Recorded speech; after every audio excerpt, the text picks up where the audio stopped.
Once upon a time, Vicki was trapped by the curse of her thoughts. It had her believing she was powerless, imperfect, and weak. Then one day, the curse started to lessen, and Vicki could see a little clearer. As each day passed, her thoughts improved until she broke free. She then began creating magic in her life.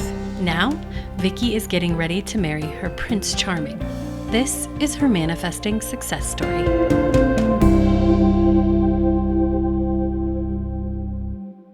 Hello and welcome to this episode. I am your host, Cassie Parks, and I am back with Vicki.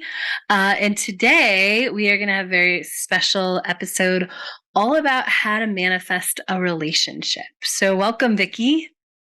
Thank you for having me, Cassie. I'm so excited. So we are recording this March 6th, 2023, and tell us what's awesome.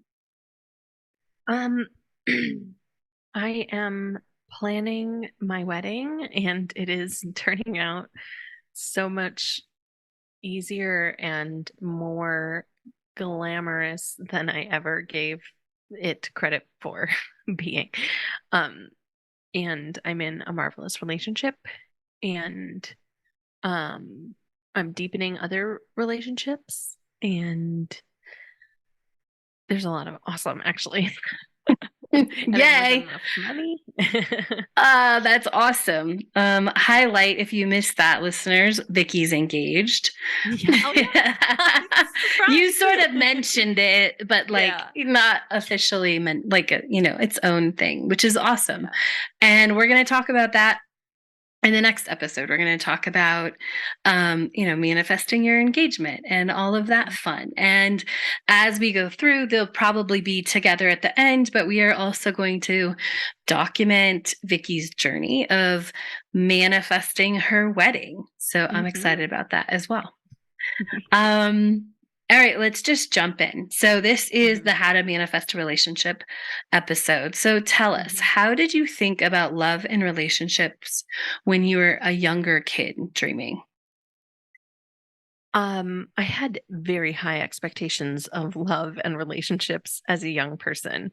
The majority of books and movies I took in were romances with happy endings. So I mostly formed my ideas of love and marriage around those books and movies. I do not recommend doing that. 10 out of 10 do not recommend. I had, growing up, I had a small fear of men and boys. But I also desperately craved their attention and admiration. I used to work really, really hard to do things that would get boys' attention, and it never worked. That pattern of trying really hard and it not working, that led me to believe that I was unlovable or undesirable. And that story kind of steamrolled into my adulthood. And we'll talk about how that changed. But first, it's so interesting because I think this is it's this pattern of getting attention because I wanted it. Yet there was this underlying, I'm kind of afraid of men and boys. And there were some things like it.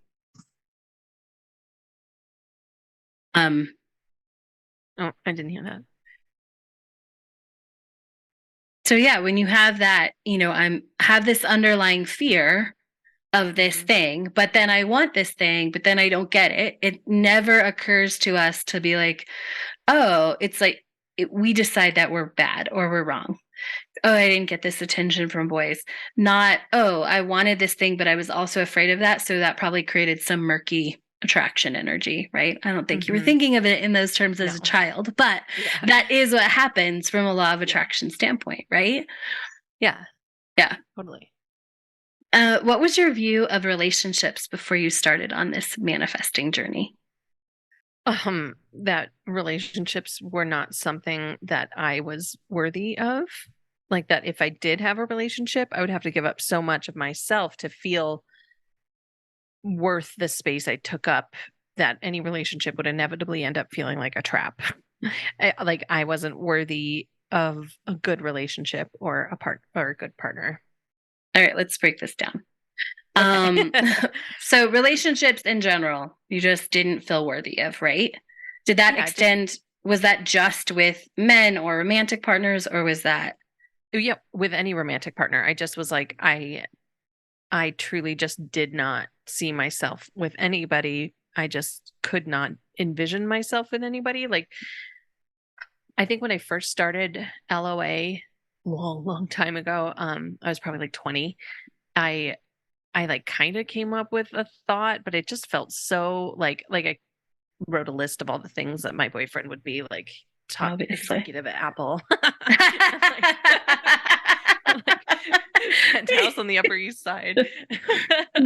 But like it just all felt so amorphous. Like there was no concrete, like it just felt like that was so far out of reach at all.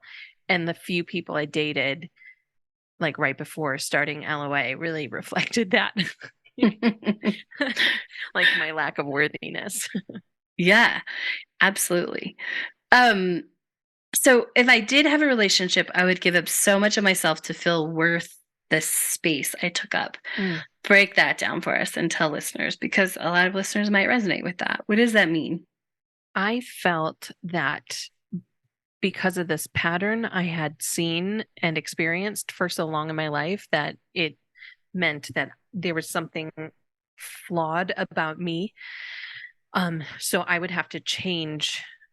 I didn't know what, but that I would have to like act different or be different or change things or like start to enjoy other like things, sports, which is funny because I like sports now, but like start to enjoy things or like pretend that I liked things that I don't like, like giving up bits of yourself here like throughout the relationship that I would inevitably feel trapped, which as I am saying this sounds a lot like my last relationship.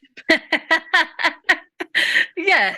So, I Yeah. mean, eventually, like you did get in a relationship, but this is what Mhm. happened, right? You felt trapped Mhm. because you gave up who you are. Mhm. Because Yeah. that was like, um, because we're talking about worth, and a lot of times we connect also worth, like money is worth something, Mhm. right? So, like the currency of being like worthy of the relationship became sort of, I have to suck up this thing, I have to do this thing I don't like, I have to do this, right? Yeah. Yeah, Uh-huh. yeah. Um, and so that definitely left you feeling like you weren't worthy of a good relationship or partner, right? Right. Right. I just felt like I was less than, so then I deserved a less than relationship. And that's not like a conscious thing I thought to myself. I didn't like say those words to myself, but I saw other people in wonderful relationships and I was like, "Oh, that's not for me." So different now. Yeah, right? It's such an oh, that's not for me. Like, I need Yeah. to be here in this sort of It not just fun was like relationship. right, like then it was like it did not resonate with me, that which is funny because that's just directly related to how I viewed myself. Yeah. Say more about that. That like because I viewed myself as not worthy of the good things, those good things didn't feel good to me. Yeah, Like, they like weren't, if you're talking vibrations, they weren't like on my vibration because I was like at a different spot. absolutely. So, Mhm. how has that view of relationships shifted? Oh my God, look at me now. A full shift. I mean, like, I now own that I'm 100% worthy of a healthy, happy, fun, and loving relationship with an amazing partner. And I have that. And I bask in it every day. I love it. Well, so how did you create that shift of owning that you're 100% worthy of that? Honestly, in Enchanted Life U, I literally don't think I would have shifted the way I viewed the way I did things without it. Like truly this program revolutionized who I am and how I think and what I'm creating and my life. And that was like that if you want to get specific, it's those like step-by-step processes that we go through and the weekly check-ins on the calls help keep me on track like if I get stuck and uh like just the lessons you learn through this group, it's just invaluable. Like it just changes the way you think, the way you do things. And at first it seems weird and counterintuitive, and you get mad at Cassie sometimes. and then, and then you're like, oh, that's why this is good. This is great. Yeah. Um, I love it. Any things like specifically you can think of that shifted to like support this owning your 100% like worthy of a happy, healthy, fun, and loving relationship? um like you might have a different story, but I'm thinking learning how to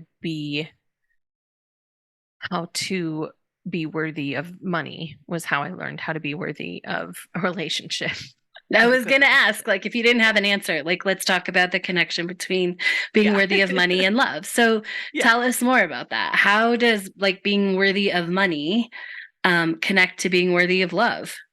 Well, with money, you have a relationship with money. So you learn how to have a relationship with money in Enchanted Life U. And by learning how to have a relationship in one area, you can learn how to you like directly apply that to another area. So friendships, romantic, money, things, pets. Like you just like learn how to be, because you learn that skill. Once you have that skill set, you can apply it to create. Like once you learn a certain brush stroke, you can learn how to paint any kind of painting, really. Like once you have that skill, it's in your body, you can go apply it to any other painting. So that's like directly how I learned how to be worthy of a good relationship. I love it. Now, Mhm. for somebody who's like, but money is like an inanimate object, and Oh like yeah. your boyfriend, like, tell Yeah. us, like, I get it, but explain how that happens being in a relationship with money, which is something that isn't human. Like, Hmm. tell us about how that correlates to being in a relationship with a human or other human. Well, your relationship with money, it's something you interact with. So you have a relationship with lots of things and you interact with money. So you're showing up in a certain way with money. And so through Enchanted Life U, you learn how to show up with money and how to work with money, just like you would show up with a partner, how you would show up to a first date, how you would show up to your dating app when you first start dating, or how you show up when there's like uncomfortable conversations between you and a partner, or like growth conversations. um Learning how to navigate money, like, and learning how to be worthy of more money. Okay, let me back up. Learning how to be worthy of good money Hmm. is the same thing as being worthy of a good relationship. So being worthy of good. And that's what we learn here, is how to be worthy of good and the goodness and more of the goodness. I don't know if I answered your question. I think so. I love that. Okay. Okay. In tell it like, do you think I mean, obviously it did because you're telling us like there's a direct correlation between being having a relationship with money and being in a relationship, but becoming a better with money, like becoming someone who is good with money, how did that impact like being in a relationship? Like, how did becoming good with money impact Yeah, relationship? or maybe that didn't. Like, but was there a difference because you like we've talked about it before, your story was survival. It's like, Hmm. you know, there's money, then it's gone. So basically, like Yeah. usually there's none. Did Yeah. becoming a person who has money in her bank account like Mm. affect your ability to be like a partner? Yeah. I mean, like now that I'm thinking about it, the survival story, how it played out in my last relationship, it was like things were amazing and then it was gone. And then things were amazing and then it was gone. And that just was a constant cycle in my last relationship. And now and within that relationship, I was also actively working on money. So it was like money was ahead and my relationships were kind of keeping up to like how I was learning and growing. So like I got my money good and figured out, and the relationship figured, like, we got there eventually. But I I lost my train of thought. Being someone Um who's good with money. yeah, oh yeah. So once I learned how to be good with money, I started having more in my bank account, there was less drama happening. So I was dealing with less drama around money. So I was less open to accepting drama in a relationship.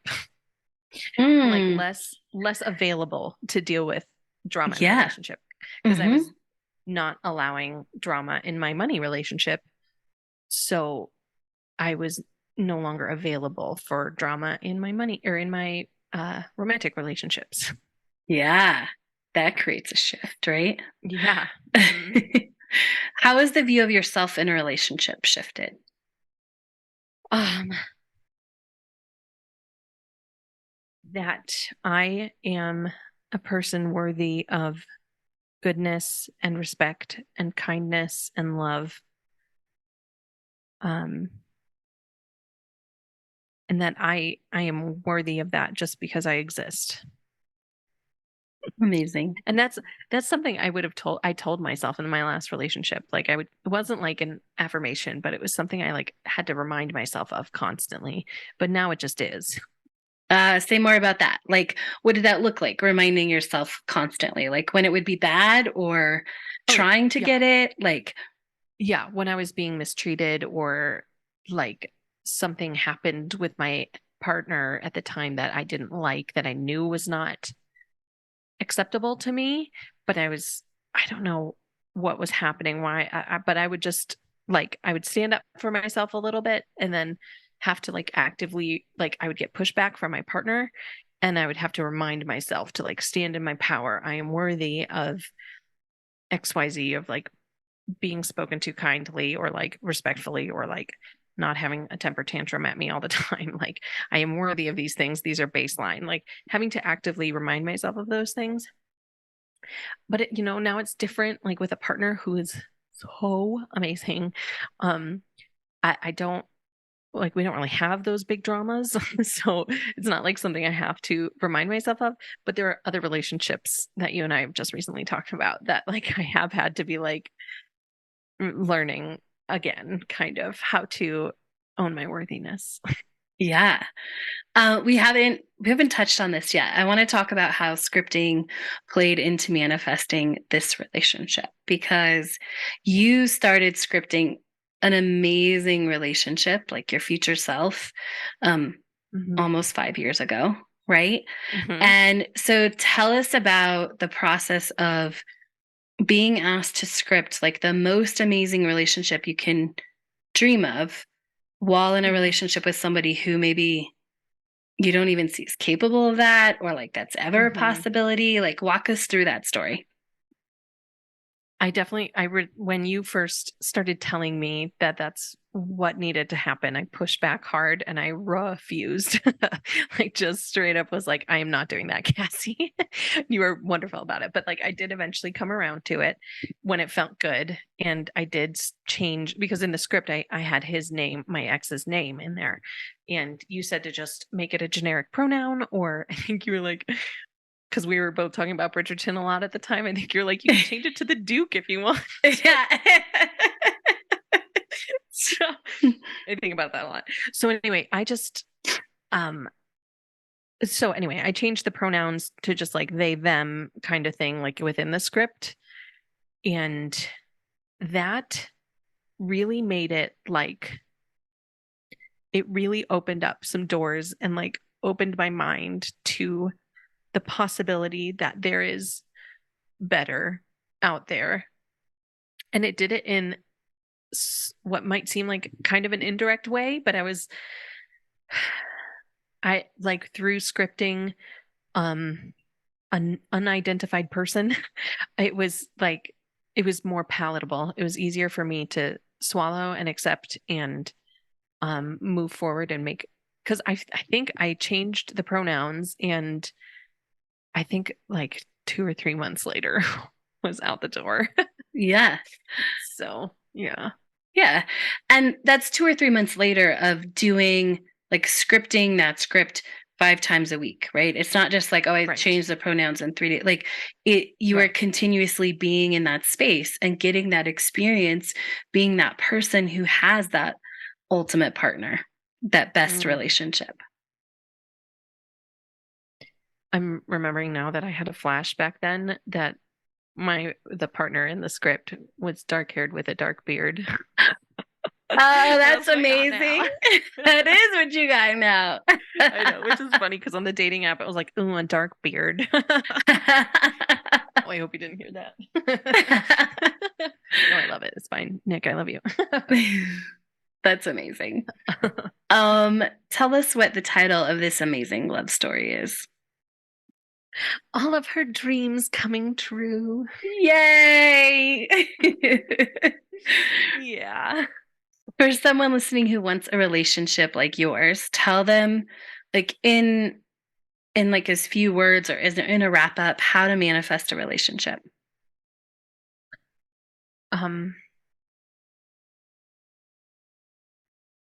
Get good with yourself.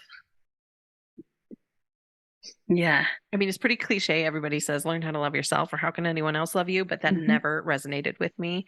So I was like, I like myself. I'm pretty cool, but get good with yourself. Yeah. So you did like I don't think that's untrue. Like I bet you did like yourself. Yeah. What I'm guessing is you also like you liked yourself. It wasn't like you were looking in the mirror like with disdain or any of those things. I think sometimes we think that looks like. So you liked yourself, but you just didn't but then you let someone else like not love you as much, right? Yeah. You like settled for that. Yeah. All right. And settling for less than directly means that you do not like yourself as much as you think. Yeah. Right? Yeah. Anytime you're settling for that. Yeah. I love it. Yeah. Anything else you want to say about how to manifest a relationship? Like Cassie and Ginny have a bunch of really amazing episodes in the Manifest It Now podcast about manifesting a relationship. And listen to this episode and go join Enchanted Life U, because that genuinely is what revolutionized my life and helped me create my dream life. Yay. I love it. Come back next week as we're going to be talking about how to manifest a proposal. The telling of stories is so powerful, both to the person telling it and the person receiving it. Since 30,000 BC, we as humans have told stories to teach and guide. And now we, with Manifesting Success Stories, hope to inspire you to what is possible in your own life. If you want more manifesting success, go to moremanifestingsuccess.com, where you'll find links to anything we've talked about on the show. Thank you for joining us today, and remember, you have the power to write your own happy ever after.